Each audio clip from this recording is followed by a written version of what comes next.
불편하지만 인정해야 할 사실이 하나 있습니다.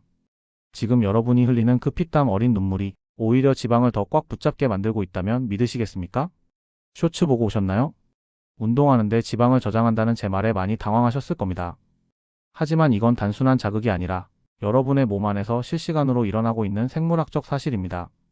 살이 안 빠지는 건 여러분의 운동량이 부족해서가 아닙니다. 여러분의 의지가 약해서도 아닙니다. 문제는 여러분의 몸이 지방을 태우는 법을 잊어버렸고 오히려 들어오는 모든 에너지를 비상식량으로 저장하는 모드에 빠졌기 때문입니다. 도대체 왜 내 몸은 나를 배신하고 에너지를 쌓아두기만 할까요? 죽어라 뛰는데 왜 체중계 바늘은 미동도 하지 않을까요? 오늘 그 잔인하고도 놀라운 과학적 이유 7가지를 공개합니다. 단순히 적게 먹고 많이 뛰세요 같은 뻔한 소리는 하지 않겠습니다. 지방 연소 스위치를 강제로 켜버리는 호르몬 조절법부터 장내 미생물의 비밀까지 낱낱이 파헤치겠습니다.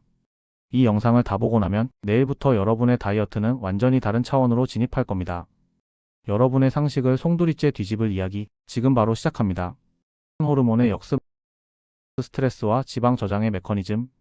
가장 먼저 우리가 파헤쳐야 할 범위는 바로 코르티솔이라는 스트레스 호르몬입니다. 우리는 흔히 운동을 많이 하면 할수록 살이 빠질 거라고 믿습니다. 하지만 우리 몸의 입장은 전혀 다릅니다. 과도한 운동, 부족한 수면, 굶주림은 우리 몸의 생존의 위협으로 인식됩니다. 뇌는 지금 상황을 전쟁터나 기근 상태로 판단하고 심장 위에 있는 부신에서 코르티솔을 폭발적으로 분비시킵니다. 이 코르티솔이 무서운 이유는 크게 2가지입니다. 첫째, 근육을 녹여 혈당을 높입니다. 몸은 위급 상황에서 즉각 쓸 에너지가 필요하다고 판단해 어렵게 만든 여러분의 근육을 분해해서 포도당으로 바꿔버립니다. 둘째, 그렇게 높아진 혈당은 인슐린을 자극하고 결국 갈 곳 잃은 에너지는 가장 저장하기 쉬운 곳으로 향합니다. 그곳이 바로 여러분의 복부입니다. 이게 바로 운동을 죽어라 하는데 팔다리는 가늘어지고 배만 나오는 사람들의 슬픈 비밀입니다. 여러분이 스트레스를 받은 상태에서 강박적으로 운동량을 늘리면 몸은 에너지 보호 모드에 돌입합니다. 언제 또 이런 극한 상황이 올지 모르니 들어오는 건 일단 지방으로 저장해. 이것이 바로 지방 연소 스위치가 꺼지고 저장 스위치가 켜지는 순간입니다. 여기에 수면 부족까지 겹치면 상황은 최악으로 치닫습니다. 잠을 못 자면 식욕을 억제하는 렙틴 호르몬 수치는 바닥을 치고 가짜 배고픔을 유발하는 그렐린 호르몬이 뇌를 지배합니다. 연구에 따르면 하루 5시간 미만으로 자는 사람은 8시간 자는 사람보다 다음날 평균 300에서 500kcal 더 섭취하게 됩니다. 의지의 문제가 아닙니다. 여러분의 뇌가 배고픔의 신호를 조작하고 있는 겁니다. 지방을 태우고 싶다면 먼저 여러분의 몸을 안심시켜야 합니다. 전쟁터 같은 몸에 평화를 줘야 합니다. 내 몸이야 이제 굳이 지방을 쌓아두지 않아도 안전하구나라고 느껴야 비로소 고집스러운 지방 세포의 문을 열어줍니다. 운동량을 늘리기 전에 취침 시간을 1시간만 당겨보세요. 운동 강도를 높이기 전에 깊은 심호흡으로 뇌를 진정시키세요. 다이어트의 시작은 헬스장이 아니라 여러분의 침실과 마음가짐에서 시작되어야 합니다. 회복이 먼저입니다. 이걸 모르면 여러분의 운동은 평생 지방 저장을 돕는 헛수고가 될 뿐입니다. 기초 대사량의 무서운 진실. 당신의 엔진은 몇 cc입니까? 두 번째로 우리가 알아야 할 다이어트의 핵심은 바로 기초 대사량이라는 녀석의 배신입니다. 많은 분이 운동하는 그 시간 동안 애플워치나 러닝머신 화면에 찍히는 칼로리 숫자에 목숨을 겁니다. 오늘 500칼로리를 태웠으니 지방이 500만큼 빠졌을 거라고 믿죠. 하지만 이건 아주 1차원적인 생각입니다. 진짜 다이어트의 승패는 운동하는 1시간이 아니라 운동하지 않는 나머지 23시간에 결정됩니다. 여러분이 업무를 보고 밥을 먹고 심지어 잠을 자는 그 모든 순간에 우리 몸은 에너지를 씁니다. 이것이 바로 기초 대사량입니다. 여기서 여러분의 엔진 크기가 결정됩니다. 근육량이 적은 사람은 엔진 배기량이 800cc인 경차와 같습니다. 아무리 고속도로를 전력 질주해도 소비되는 연료량이 태생적으로 적습니다. 반면 근육량이 많은 사람은 5000cc 슈퍼카와 같습니다. 심지어 신호 대기 중에도, 즉 가만히 서 있기만 해도 경차보다 몇 배의 연료를 소모하죠. 그런데 여러분은 지금까지 어떤 선택을 하셨나요? 살을 빼겠다고 무작정 굶고 유산소 운동만 고집하셨을 겁니다. 그 결과는 처참합니다. 우리 몸은 에너지가 부족하다고 느끼면 가장 먼저 에너지를 많이 잡아먹는 근육부터 정리하기 시작합니다. 집이 가난해지면 전기세 많이 나오는 가전제품부터 갖다 버리는 것과 같습니다. 근육이 사라지면 엔진 배기량은 점점 줄어들고 결국 숨만 쉬어도 살이 찌는 저효율 몸뚱이가 되어버립니다. 유산소 운동만으로 살을 빼겠다는 건 매일 고속도로를 달려 기름을 억지로 버리는 행위와 같습니다. 하지만 근력 운동을 통해 엔진을 튜닝하는 건 가만히 있어도 기름이 새어나가는 연비 꽝인 몸을 만드는 과정입니다. 해결책을 구체적으로 말씀드리겠습니다. 일주일에 최소 3회 이상은 근성장을 위한 웨이트 트레이닝을 반드시 배치하세요. 근육이 1kg 늘어날 때마다 여러분의 몸은 연중 무휴 24시간 작동하는 지방 연소 공장이 됩니다. 덤벨을 드는 고통을 단순히 힘들다가 아니라 내 몸의 엔진을 개조해서 살 안 찌는 체질로 만드는 투자라고 생각하세요. 근육이라는 벽난로가 커질수록 지방은 그 안에서 흔적도 없이 타버리게 될 겁니다. 적응의 저주. 당신의 몸은 이미 운동 패턴을 비웃고 있습니다. 세 번째 이유는 운동의 매너리즘이 가져오는 적응의 저주입니다. 매일 아침 똑같은 경로를 똑같은 속도로 1시간씩 걷고 계신가요? 열심히는 하시는데 살은 그대로일 겁니다. 이유는 간단합니다. 우리 몸에는 항상성이라는 무서운 시스템이 있기 때문입니다. 외부 환경에 어떻게든 적응해서 에너지를 아끼려는 생존 본능이죠. 여러분이 매일 똑같은 자극을 주면 뇌는 이렇게 판단합니다. 아, 이거 어제 했던 거네? 이제 이 정도 움직임은 최소한의 에너지만 써서 효율적으로 처리하자. 결국 다이어트 초반에는 살이 좀 빠지는 것 같다가도 시간이 지날수록 똑같이 운동해도 칼로리 소모량은 절반 이하로 뚝 떨어집니다. 여러분의 몸이 그 운동에 완벽히 최적화되었기 때문입니다. 특히 지방 연소 구간이라는 낮은 심박수 운동에만 집착하는 게 문제입니다. 걷기는 건강에는 아주 좋지만 고집스러운 체지방을 드라마틱하게 도려내기에는 자극이 너무 약합니다. 정체기를 깨기 위해서는 몸이 적응할 틈을 주지 않는 충격 요법이 필수적입니다. 여기서 제가 추천하는 가장 효과적인 해결책은 고강도 인터벌 트레이닝입니다. 예를 들어보겠습니다. 1부는 심장이 입 밖으로 튀어나올 정도로 전력 질주하고 2부는 천천히 걷는 식의 변동을 주는 겁니다. 이렇게 심박수를 요동치게 만들면 우리 몸은 대혼란에 빠집니다. 급격한 산소 요구량 변화에 대응하기 위해 운동이 끝난 후에도 최대 48시간 동안 에너지를 계속 소모합니다. 이것을 학계에서는 애프터번 효과라고 부릅니다. 여러분이 샤워를 하고 밥을 먹고 심지어 잠을 자는 동안에도 몸은 방금 끝낸 격렬한 운동을 복구하기 위해 지방을 연료로 계속 태우게 되는 겁니다. 매일 같은 속도로 걷는 1시간보다 심박수를 찢어놓는 20분이 훨씬 강력합니다. 몸을 속이세요. 내가 이게 무슨 일이야? 라고 당황하게 만드세요. 그 당혹감 속에서 비로소 여러분의 지방세포는 문을 열기 시작합니다. 뚱보균의 배신. 내 몸 안에 보이지 않는 조종자. 네 번째로 다룰 이야기는 아마 처음 들어보시는 분들이 많을 겁니다. 바로 여러분의 장 속에 살고 있는 수십조 마리의 미생물, 그 중에서도 일명 뚱보균이라 불리는 피르미쿠테스균의 비밀입니다. 똑같이 먹어도 누구는 살이 찌고 누구는 안 찌는 이유, 단순히 체질 탓이라고 생각하셨나요? 실제로는 여러분의 장내 미생물 생태계가 에너지를 처리하는 방식이 다르기 때문입니다. 뚱보균은 아주 지독한 녀석들입니다. 우리가 먹은 음식물 중에서 평범한 사람이라면 그냥 배출했을 찌꺼기까지 탈탈 털어서 지방으로 흡수하게 만드는 아주 뛰어난 효율성을 가지고 있습니다. 반면 살이 안 찌는 사람들의 장에는 날씬균이라 불리는 박테로이데테스균이 많습니다. 이들은 지방 연소를 돕고 염증을 억제하는 물질을 만들어내죠. 충격적인 사실은 이 미생물들이 여러분의 입맛까지 조종한다는 겁니다. 뚱보균은 자신이 번식하기 좋은 환경을 만들기 위해 여러분의 뇌에 끊임없이 신호를 보냅니다. 당분과 가공탄 수화물을 더 넣어줘. 여러분이 밤마다 단 것이 당기고 빵이나 면을 끊지 못하는 건 여러분의 의지가 약해서가 아니라 장 속의 뚱보균들이 밥을 달라고 아우성치기 때문입니다. 장내 환경이 망가진 상태에서 운동만 하는 것은 밑 빠진 독에 물을 붓는 것과 같습니다. 해결책은 이 생태계를 뒤집어 엎는 것입니다.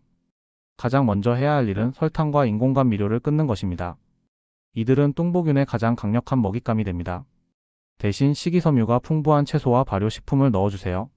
날씬균들이 좋아하는 먹이를 지속적으로 공급해서 내 몸 안의 조종자를 바꿔야 합니다. 장내 생태계가 바뀌면 거짓말처럼 입맛이 변합니다. 억지로 참는 다이어트가 아니라 자연스럽게 살이 빠지는 몸으로 체질이 바뀌는 것이죠. 여러분의 다이어트 파트너는 헬스 트레이너가 아니라 여러분의 장 속에 살고 있는 미생물일지도 모릅니다. 인슐린 저항성. 세포의 문이 잠겼을 때 일어나는 비극. 다섯 번째 이유는 다이어트의 마스터 키라고 불리는 호르몬, 바로 인슐린과 그 저항성에 대한 이야기입니다. 우리가 음식을 먹으면 혈당이 오르고 췌장에서는 이를 처리하기 위해 인슐린이라는 열쇠를 내보냅니다. 인슐린은 세포의 문을 열어 포도당을 에너지로 쓰게 만드는 역할을 하죠. 하지만 문제는 우리가 너무 자주, 그리고 너무 많은 당분을 먹는다는 데 있습니다.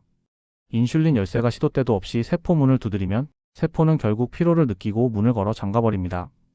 이것이 바로 인슐린 저항성입니다. 세포문이 잠기면 혈액 속의 포도당은 갈 곳을 잃습니다. 에너지로 쓰이지 못한 포도당은 우리 몸에서 가장 안전한 저장고, 즉 지방세포로 강제 압송됩니다. 여기서 더 비극적인 사실이 있습니다. 인슐린 수치가 혈액 속에 높게 유지되는 동안 우리 몸의 지방 연소 스위치는 절대 켜지지 않습니다. 인슐린은 저장 호르몬입니다. 인슐린이 떠다니는 동안 우리 몸은 지금 에너지가 넘쳐나니까 저장하자라고 인식하고 기존에 쌓여있던 지방을 꺼내 쓸 생각을 전혀 하지 않습니다. 여러분이 운동 직후에 마시는 오렌지 주스 한 잔, 땀 흘렸으니 괜찮아 하며 먹는 과일 한 조각이 여러분이 힘들게 켜놓은 지방 연소 시스템을 단 5분 만에 셧다운 시킵니다. 인슐린 저항성을 해결하지 못하면 아무리 뛰어도 우리 몸은 지방을 연료로 쓰는 법을 배울 수 없습니다. 지방이라는 거대한 연료 탱크를 등에 메고 있으면서도 세포는 당분이 들어오지 않으면 배고프다고 소리를 지르는 기이한 정체가 시작되는 것이죠. 이 악순환을 끊으려면 공복 시간을 확보해야 합니다. 인슐린이 충분히 쉬고 다시 민감해질 수 있는 시간을 줘야 합니다. 간헐적 단식이 유행하는 진짜 이유도 바로 이 인슐린 저항성을 개선하기 위해서입니다. 근육을 괴롭히기 전에 췌장을 먼저 쉬게 하세요. 인슐린이라는 열쇠가 다시 세포의 문을 부드럽게 열 수 있을 때 비로소 여러분의 몸은 지방을 태우기 시작할 겁니다. 갈색 지방의 비밀. 지방을 태우는 착한 지방이 있다. 6번째 이유는 여러분의 몸속에 숨겨진 보물, 바로 갈색 지방에 대한 이야기입니다. 우리는 흔히 지방이라고 하면 무조건 나쁜 것, 내 몸에서 떼어내야 할 덩어리라고만 생각합니다. 하지만 우리 몸에는 오히려 지방을 태워 에너지를 만드는 착한 지방이 존재합니다. 우리가 흔히 아는 뱃살이나 허벅지 살은 백색 지방입니다. 에너지를 저장만 하는 창고 역할을 하죠. 반면 갈색 지방은 그 안에 철분이 풍부한 미토콘드리아가 가득 차 있어서 우리 몸의 체온을 유지하기 위해 백색 지방을 연료로 끌어다 태우는 벽난로 역할을 합니다. 놀라운 사실은 이 갈색 지방을 활성화하는 것만으로도 운동 없이 하루 수백 칼로리를 추가로 태울 수 있다는 점입니다. 하지만 현대인들의 갈색 지방은 대부분 잠들어 있습니다. 우리가 항상 따뜻한 실내에서 지내며 몸이 스스로 열을 낼 필요가 없는 환경에 살고 있기 때문입니다. 잠든 갈색 지방을 깨우는 가장 강력한 스위치는 바로 추위입니다. 약간 서늘한 온도에 몸을 노출하는 것만으로도 몸은 체온을 지키기 위해 갈색 지방을 가동합니다. 운동 후에 너무 뜨거운 물로만 샤워하지 마세요. 마지막 1에서 2분 정도만 찬물로 마무리하는 습관, 혹은 실내 온도를 평소보다 1에서 2도만 낮게 유지하는 것만으로도 여러분의 몸속 벽난로는 불이 붙기 시작합니다. 또한 최근 연구에 따르면 백색 지방을 갈색 지방처럼 작동하게 만드는 베이지색 지방의 존재도 밝혀졌습니다. 특정 영양소나 고강도 인터벌 트레이닝은 이 베이지색 지방을 자극합니다. 이제 단순히 지방을 빼자라고 생각하지 마세요. 내 몸속에 착한 지방인 갈색 지방을 어떻게 훈련시킬 것인지 고민해야 합니다. 환경을 바꾸고 자극을 주면 여러분의 몸은 스스로 지방을 태우는 기계가 될 수 있습니다. 심리적 보상의 늪. 당신은 음식을 티켓으로 쓰고 있지 않습니까? 마지막 7번째 이유는 우리 뇌가 파놓은 가장 교묘한 함정, 바로 심리적 보상 패턴입니다. 다이어트 정체기를 겪는 수많은 분이 이 늪에서 허우적거립니다. 뇌는 고생한 나에게 즉각적인 쾌락을 선물하고 싶어 합니다. 지옥 같은 PT 수업이나 힘든 러닝을 견뎌낸 뒤 마음 한구석에서 이런 속삭임이 시작되죠. 오늘 진짜 죽을 만큼 고생했어. 이 정도 치킨은 오늘 운동했으니까 근육으로 갈 거야. 오늘 땀 많이 흘렸으니까 맥주 한 잔은 괜찮겠지? 이것이 바로 다이어트의 성공 확률을 0%로 만드는 치명적인 주범입니다. 우리는 무의식적으로 운동을 맛있는 걸 마음껏 먹기 위해 치러야 하는 형벌로 정의합니다. 형벌을 견뎠으니 보상을 받을 권리가 있다고 착각하는 것이죠. 이런 심리 구조를 가진 분들은 운동량이 늘어날수록 기이하게도 식사량과 간식 섭취량이 정비례해서 늘어납니다. 결국 건강한 돼지가 되는 길로 스스로 걸어 들어가는 꼴입니다. 운동 후의 보상 심리로 먹는 음식은 평소보다 훨씬 위험합니다. 우리 몸은 운동 직후 영양소를 흡수할 준비가 완벽히 되어 있기 때문입니다. 이때 들어오는 당분과 지방은 여러분의 인슐린을 폭발시키고 어렵게 잡아놓은 호르몬 밸런스를 단숨에 무너뜨립니다. 이제는 이 보상의 정의를 완전히 재설계해야 합니다. 땀 흘린 나에게 주는 진짜 선물은 독소가 가득한 가공식품이 되어서는 안 됩니다. 내 몸을 아끼는 방식이 입을 통한 찰나의 즐거움이 아닌 삶의 질을 높이는 감각으로 바뀌어야 합니다. 근육의 긴장을 풀어주는 따뜻한 반신욕이나 폼롤러 마사지, 평소 갖고 싶었던 예쁜 운동복, 혹은 오롯이 나만을 위한 조용한 명상 시간이어야 합니다. 음식은 여러분의 노력을 보상받는 티켓이 아닙니다. 음식은 그저 다음날의 활기찬 활동을 위한 정갈한 연료일 뿐입니다. 운동을 통해 얻은 맑은 정신과 가벼워진 몸의 상태, 그 자체를 최고의 보상으로 즐기기 시작할 때 비로소 요요 없는 다이어트가 완성됩니다. 당신의 다이어트는 오늘부터 다시 시작됩니다. 자, 긴 여정을 달려왔습니다. 오늘 우리는 왜 죽어라 운동해도 살이 안 빠졌는지 그 잔인하고도 명확한 7가지 이유를 확인했습니다. 마지막으로 오늘 내용을 머릿속에 새겨보겠습니다. 첫째, 회복이 먼저입니다. 스트레스와 수면 부족은 내 몸을 지방 저장 모드로 만듭니다. 둘째, 엔진의 크기를 키우세요. 유산소에만 집착하지 말고 근력 운동으로 기초 대사량을 높여야 합니다. 셋째, 몸을 속이세요. 매너리즘에 빠진 운동 패턴을 인터벌 트레이닝으로 흔들어 깨워야 합니다. 넷째, 내 몸 안의 조종자인 장내 미생물을 관리하세요. 설탕을 끊고 뚱보균을 몰아내야 입맛이 바뀝니다. 다섯째, 인슐린 저항성을 해결해야 합니다. 세포의 문을 열지 못하면 지방 연소 스위치는 절대 켜지지 않습니다. 여섯째, 갈색 지방이라는 내 몸속 벽난로를 활용하세요. 일곱째, 음식은 보상이 아니라 연료라는 사실을 잊지 마세요. 여러분은 이 7가지 중 어떤 함정에 빠져 계셨나요? 혹시 이건 진짜 내 이야기다라고 소름 돋았던 부분이 있으신가요? 지금 바로 댓글로 여러분의 경험을 들려주세요. 그리고 내일부터 당장 바꿀 딱 한 가지 습관이 무엇인지 적어보세요.